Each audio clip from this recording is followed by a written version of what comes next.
This episode of SoftPodcast English will help you master the art of self-introduction. Step by step, the easy way. How to talk about yourself in English. The art of confident introductions. Part 1. Look why this matters. Imagine walking into a new classroom, a new company, or even a cafe full of strangers. Someone smiles and asks, "So, tell me about yourself." And in that instant, your brain freezes. Your name? You remember that. Your job? Probably. But the moment you start speaking, everything sounds awkward. Too formal, too stiff, or maybe too long. Here's the truth. Talking about yourself shouldn't feel like a grammar test. It's not about perfect tenses, it's about connection. When I first moved abroad, I used to dread introductions. Every conversation began the same. "Hi, I'm Mark. I'm from Vietnam. I am a teacher." Then silence. I watched my foreign friends tell little stories, laugh, add details, and suddenly everyone liked them. That's when I realized fluency isn't just about vocabulary. It's about rhythm, confidence, and emotion.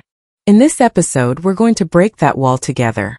You'll learn how to introduce yourself naturally, how to sound confident, and how to express your real personality, not a textbook version of yourself. By the end, you'll never panic again when someone says, "Tell me about yourself." Part 2. The psychology of self-introduction. Why is this so hard? Because talking about ourselves triggers two fears: fear of judgment and fear of forgetting. When you speak English, your brain tries to translate, correct grammar, remember vocabulary, and sound polite all at once. It's like juggling 5 balls while walking a tightrope. But here's the secret. People don't remember your grammar. They remember your energy. Your tone, smile, and flow matter more than your verb endings. Think about how children talk. They make grammar mistakes all the time, but everyone still loves listening to them. Why? Because they're genuine. As an English teacher, I've seen hundreds of students transform when they stop focusing on sounding perfect and start focusing on sounding real. So before learning sentences, let's change your mindset.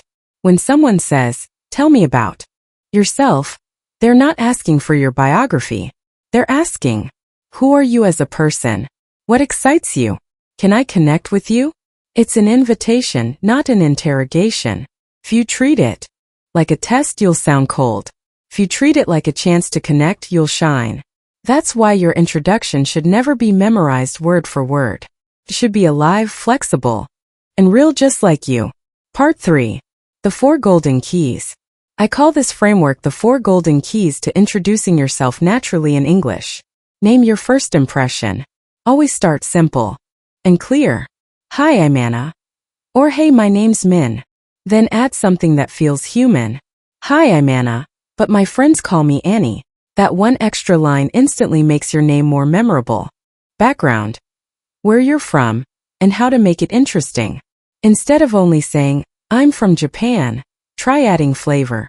"I'm from Japan, a small coastal city where everyone knows each other." Now, you've painted an image, not just shared a fact. You can also connect it emotionally. "I grew up in Canada, where winters are long but beautiful. Maybe that's why I love warm weather now." Small stories create warmth, passion, what you do or love doing. Here's where most people sound robotic. "I'm a student." "I'm a teacher." "I'm an engineer." Instead, add your why. "I'm a teacher. I love helping people discover what they're capable of." Or, "I'm a student studying design because I love creating things that make people smile." The difference? One tells information. The other tells identity, personality, likes, dislikes, and little quirks. To make your introduction unforgettable, sprinkle in personality. For example, "I'm crazy about coffee, and I never start my day without it. I'm terrible at dancing, but I love watching others do it. I have a cat who thinks he owns the house." These details make people laugh, relate, and remember you. And when you end, wrap it up like this. "So yeah, that's a little bit about me." It signals confidence. You've shared, you're relaxed, and now it's their turn. Mini stories and real examples. Let's see how this works in real life. Example 1. The classroom introduction. A shy student once told me, "Teacher, I don't know what to say when you ask us to introduce ourselves." I smiled and said, "Let's make it fun.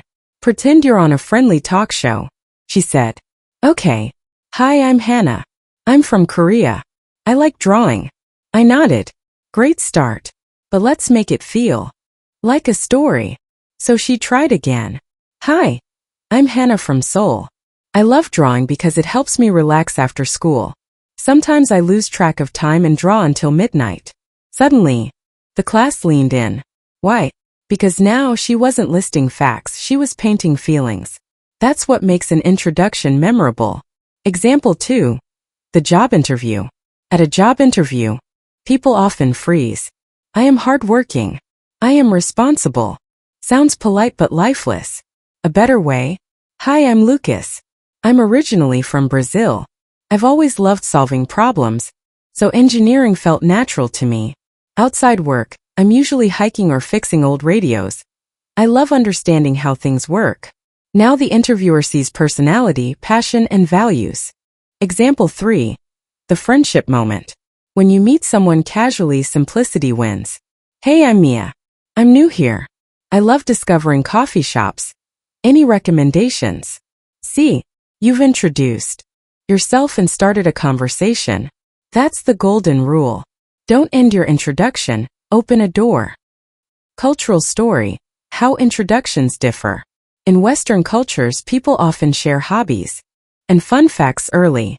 In Asian cultures, introductions are more modest, name, job, or school. Understanding that difference helps you adjust your tone. For example, an American might say, "Hi, I'm Jake. I'm obsessed with basketball." A Japanese speaker might say, "Hello, I'm Yuki. I'm a university student. Nice to meet you." Both are fine, but if you're speaking English internationally, try blending the two. Respectful but warm. Example 4. My first day abroad. When I first moved to Australia, I made the classic mistake. At orientation, everyone was introducing themselves. One student said, "Hi, I'm Sarah. I grew up near the beach, and I'm addicted to sunsets." Everyone laughed and liked her instantly. Then it was my turn. I said, "Hi, I'm Mark. I'm from Vietnam." And I stopped. Silence. No one knew what to say next. That day taught me something powerful. When you add a little personal detail, you don't just talk, you connect. So the next time, I tried again. "Hi, I'm Mark from Vietnam. I love trying new foods, especially spicy ones, even if I regret it later." Boom. Everyone laughed. And suddenly conversations flowed naturally.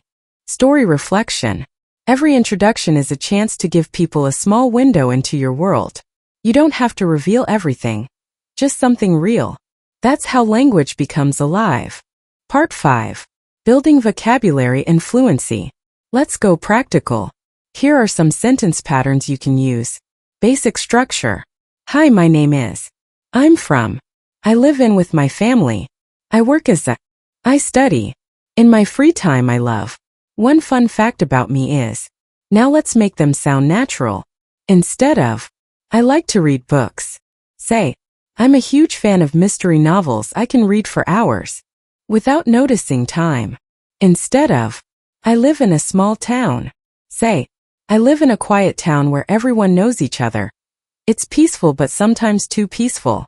The secret is adding adjectives and emotions. Pronunciation tip. When you introduce yourself, slow down. Native speakers often use rising tone for friendliness. "Hi, I'm Anna. Nice to meet you." Practice smiling while you speak, it changes your tone physically. Record yourself, listen, and adjust your rhythm. Common mistakes to avoid. Let's fix the most common errors I hear from students. Speaking too fast. You rush because you're nervous. Slow down. Confidence sounds calm. Over-formal language. "I would like to introduce myself to you today." Sounds like a speech, not a person. Better. "Hey, I'm Alex. Thanks for having me." No emotion. Listing facts feels mechanical. Always add warmth.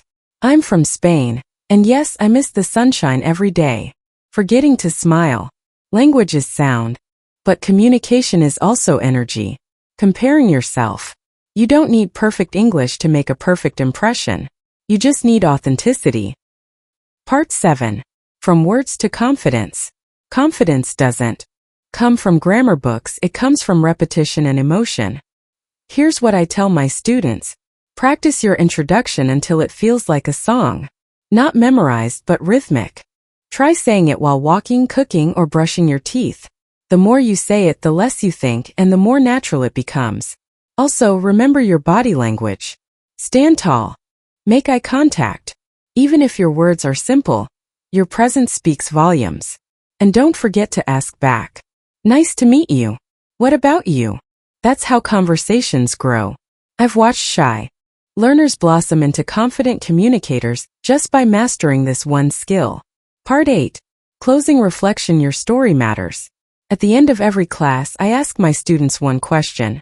If someone asked you to describe yourself in English, not your job, not your title, but who you are, what would you say?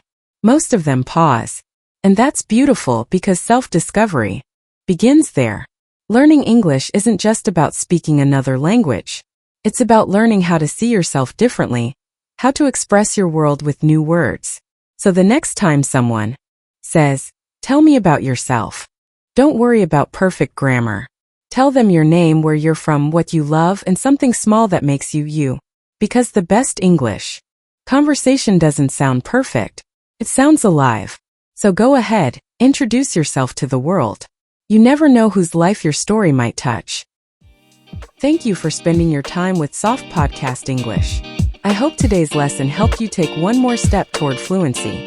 Until next time, keep practicing and stay motivated.